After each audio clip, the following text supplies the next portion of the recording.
Hello students, welcome to my YouTube channel tutorial classes by Garima Singh. हम लोग यहाँ पे पढ़ रहे हैं इंजीनियरिंग मैथमेटिक्स 2 एकेटी यूनिवर्सिटी का सिलेबस कवर कर रहे हैं। यूनिट 4 हम लोगों की चल रही है और यूनिट 4 में जो आज का हमारा क्वेश्चन है वो बोर्ड पे लिखा हुआ है। तो देखिए क्या है question. Determine an analytic function f Z is equal to you plus I we in terms of z whose real part u x y is. Real part आपको गिवन है, u की वैल्यू गिवन है and f1 is equal to e, ये भी given है। ठीक है, तो एक होता है मिलने मेथड। तो मिलने थॉमसन मेथड में क्या होता है, इसका वर्किंग रूल यूज होता है क्वेश्चंस में। तो आप पहले वर्किंग रूल देखिए। वर्किंग रूल किस लिए होता है? To construct an analytic function. हमें एनालिटिक फंक्शन निकालना है और किस फॉर्म में निकालना है? जेड की फॉर्म में निकालना है। तो to construct an analytic function by Milne Thomson method. तो मिलने थॉमसन मेथड का वर्किंग रूल क्या होता है एनालिटिक फंक्शन को कंस्ट्रक्ट करने के लिए? तो इसमें 5 स्टेप होते हैं। सबसे पहला केस होता है व्हेन u इज गिवन। आपके क्वेश्चन में क्या है? u ही गिवन है, तो इसलिए हम ये वाला मेथड वर्किंग रूल का फर्स्ट मेथड बता रहे हैं जब व्हेन u इज गिवन। तो पहला स्टेप क्या होता है कि del U by del X निकाल लीजिए और उसको phi1 एक्स वाई के इक्वल लिख दीजिए। दूसरा स्टेप होता है del U upon del Y निकाल लीजिए और उसको phi2 एक्स वाई के इक्वल लिख लीजिए। थर्ड स्टेप आपका होता है x की जगह पे z रख दीजिए और y की जगह पे 0 रखना है। Del U by del X में भी और del U by del Y में भी सेम काम करने हैं। तो ये आपका थर्ड और फोर्थ स्टेप हो गया, x की जगह z और y की जगह 0। फिफ्थ स्टेप में क्या है? फॉर्मूला है F Z is equal to phi1 z comma 0 minus I phi2 z comma 0 dz, मतलब इंटीग्रेट करना है प्लस c। ठीक है, तो अब हम इस क्वेश्चन को इस वर्किंग रूल से करके दिखाएंगे कि किस तरीके से इस तरह के क्वेश्चंस को आपको सॉल्व करना है। अगर यहाँ पे u गिवन है, अगर यहाँ पे v गिवन होता तो क्या होता? तो भी लगभग सेम ही रहती हैं सारी चीजें। ठीक है, तो आइए देखते हैं। सबसे पहले सॉल्यूशन में आपका एफ जेड गिवन है, एफ जेड नहीं, आपका u गिवन है e की power x, x cos y, y sin y। ठीक है, अब e की पावर x का दोनों में मल्टीप्लाई है तो इसको इस तरीके से लिख लीजिए, कोई कंफ्यूजन नहीं होना चाहिए। Into x cos y minus e की power x, y sin y। तो ये हमारा u x y है। अब हम यहाँ से del U upon del X निकालते हैं तो क्या करेंगे? अब ये देखिए cos y क्या है? कांस्टेंट की तरह है। ये दो फंक्शन है तो मल्टीप्लिकेशन में फंक्शन रूल फंक्शन वाला, अगर दो फंक्शन गिवन है तो डिफरेंशिएशन में एक फॉर्मूला होता है। पहले फर्स्ट फंक्शन को डिफरेंशिएट करिए, सेकंड फंक्शन को एज इट इज लिख दीजिए, फिर सेकंड फंक्शन को डिफरेंशिएट करिए, फर्स्ट फंक्शन को लिख दीजिए। तो हम पहले e की पावर x को लिख दिया और x को डिफरेंशिएट करेंगे तो क्या आएगा? 1 आएगा cos y, फिर प्लस का साइन। अब हम e की पावर x को डिफरेंशिएट करेंगे, x को एज इट इज लिख देंगे तो e की पावर x का डिफरेंशिएशन e की पावर x होता है cos y। अब हम इस पे आ जाते हैं माइनस, इसमें केवल x का एक ही टर्म है e की पावर x, तो e की पावर x का डिफरेंशिएशन e की पावर x होता है, y sin y एक कांस्टेंट टर्म की तरह हो रहा है। अब क्या बोला गया है कि del U by del X निकालने के बाद इसको किसके इक्वल लिख दीजिए? phi1 x y के इक्वल। ठीक है, तो इसको आप क्या लिख सकते हो? phi1 x कॉमा y के इक्वल। अब आप निकालिए del U upon del y। ठीक है, यहां से निकालिए। तो y को करना है डिफरेंशिएट, तो जो x वाले टर्म है ये एज इट इज आ जाएंगे।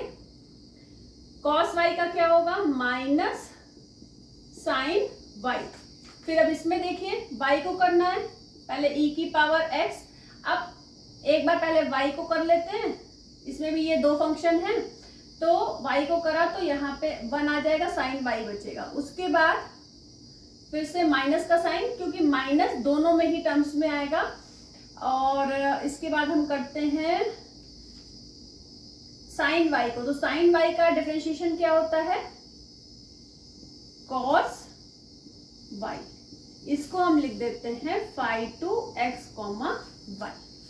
ठीक है, अब दो स्टेप तक हो चुका। थर्ड स्टेप में ये बोला गया है कि x को z से रिप्लेस करिए, y को 0 से रिप्लेस करिए फाई 1 एक्स वाई में, तो आपको मिल जाएगा फाई 1 z कॉमा 0।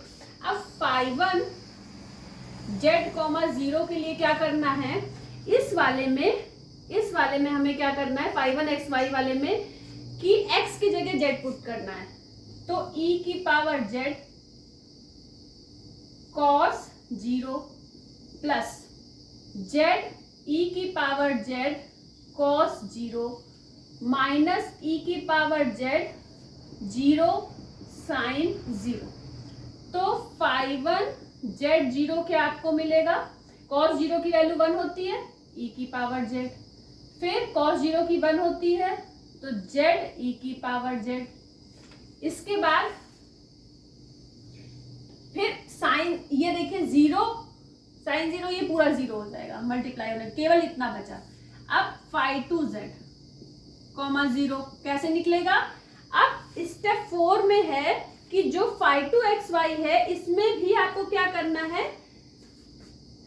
x की जगह z और y की जगह 0। जब साइन y यहाँ 0 रखोगे तो साइन 0 क्या होता है, 0 होता है, 0 से इस पूरे को मल्टीप्लाई करोगे 0 हो जाएगा। यहाँ पे भी साइन 0 हो जाएगा, पूरा मल्टीप्लाई करोगे 0 हो जाएगा। पर ये वाला टर्म में भी देखिए y आ रहा है, तो y में आप क्या करोगे, 0 रखोगे तो ये पूरे से मल्टीप्लाई होने के बाद 0 आएगा, तो आपको क्या मिला 0, फाई 2 z 0। अब स्टेप 5 में आपको क्या करना है, F Z is equal to, फिर इंटीग्रेशन का sign, curly bracket, phi 1 z 0 लिखना है। तो फाई 1 z 0 हमारा क्या है, e की पावर z e की पावर z, ये लिखना है। इसके बाद क्या लिखना है, माइनस आई। अब फाई 2 z 0, ये 0 है हमारा, तो यहाँ पे आपने 0 लिख दिया, ये बंद कर दिया, करली ब्रैकेट dz लिख दिया, प्लस c लिख दिया। अब देखिए अब क्या करना है आपको, यहां तक आप लोग फटाफट नोट करिए, फिर इसके आगे बताते हैं, जल्दी से नोट करिए। अब देखिए इसको क्या लिख सकते हैं, इंटीग्रेशन का साइन और e की पावर z कॉमन ले लीजिए, z प्लस 1, ये तो पूरा 0 हो जाएगा, dz प्लस c। अब आपको करना क्या है, इसको इंटीग्रेट करने, दो टर्म्स है आपके पास, फर्स्ट फंक्शन इसको मान लीजिए, सेकंड फंक्शन इसको मान लीजिए। आपको फॉर्मूला पता होगा uv वाला, क्या होता है फॉर्मूला, इंटीग्रेशन में u डॉट v dx क्या होता है, u, फिर integration of v dx minus integration का sign d by dx of u, फिर इंटीग्रल का साइन v dx, उसके बाद फिर यहाँ पे dx। ठीक है, तो क्या करना है, अब हमारा फर्स्ट फंक्शन देखिए, फर्स्ट फंक्शन हमारा क्या है, z प्लस 1, तो z प्लस 1 को एज इट इज लिख दीजिए, e की पावर z और का e की पावर z हो जाएगा इंटीग्रेशन, यहां तक हम लोगों ने कर लिया। इसके बाद है आपका माइनस का साइन, फिर z प्लस 1 को अगर डिफरेंशिएट करेंगे तो z क्या हो जाएगा, 1 हो जाएगा और 1 0 हो जाएगा, तो 1 को तो लिखने की जरूरत ही नहीं है, ये हो गया। और फिर से v dx मतलब सेकेंड फंक्शन का फिर से इंटीग्रेशन, तो e की पावर z, तो e की पावर z का अगेन हम इंटीग्रेट करेंगे तो e की पावर z ही आएगा प्लस c। अब देखिए इसको, z e की पावर z प्लस e की पावर z माइनस e की पावर z प्लस c, तो ये दोनों टर्म हमारे क्या होंगे, कैंसिल आउट हो जाएंगे, एफ जेड हमें मिल जाएगा जेड ई की पावर जेड प्लस सी। अब आपको पता है क्वेश्चन में क्या गिवन है, F1 इज इक्वल टू ई। अब F1, तो अगर हम F जेड की जगह 1 रख दें तो हमें क्या वैल्यू मिलेगी, 1 डॉट ई की पावर 1, तो ई ही होता है प्लस सी, तो हमें क्या मिलेगा, तो हमें क्या मिल जाएगा, ई प्लस सी। और ये किसके इक्वल मिला है, F1 की वैल्यू क्या गिवन है, ई गिवन है, ठीक है, तो हमने क्या किया, F1 की जगह क्या रख दिया, E is equal to E plus C. अब यहां से आपको C इज इक्वल टू क्या मिल गया, C इज इक्वल टू क्या मिल गया, E माइनस E क्या हो जाएगा, 0, तो C इज इक्वल टू 0 मिल गया। अब हमारी इक्वेशन कहां पे लिखी है, ये वाली, ये वाली, इसको आप लिखो इक्वेशन 1, ठीक है, इसको इक्वेशन 1 लिख दो। अब लिखो put C is equal to 0 in equation 1। अब C is equal to 0 equation 1 में पुट कर दीजिए, तो f Z is equal to आ जाएगा जेड ई की पावर जेड। यही आपका क्या हो गया, आंसर हो गया। तो आप इस वर्किंग रूल को, मिल्ले थॉम्सन के वर्किंग रूल को आप जो है इस तरह के क्वेश्चन में यूज कर सकते हो, जिसमें u गिवन है या फिर v गिवन है और F Z is equal to you plus I we in terms of Z हमको निकालना है, तो हम मिल्ले थॉम्सन मेथड यूज कर सकते हैं। तो फटाफट इसको देख लीजिए, कहीं कोई दिक्कत हो तुरंत पूछ लीजिए।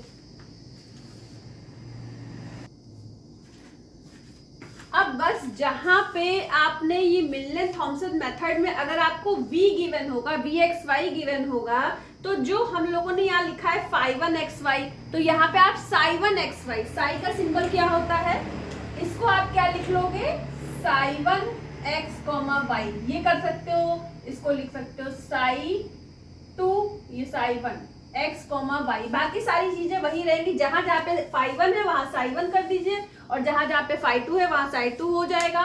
और इस u की जगह अगर v गिवन हो तो इस तरीके से आप कर लेना, ठीक है। अच्छा, कभी कभी ऐसा भी हो सकता है कि u और v दोनों गिवन हो, ठीक है, और इस तरीके से कुछ हो, तो आपको पता है कि मेथड आपका सेम है, ठीक है। आज के लिए इतना ही, चैनल को सब्सक्राइब कर दीजिएगा और वीडियो को लाइक कर दीजिएगा। आज के लिए इतना ही, all the best to all of you, thank you.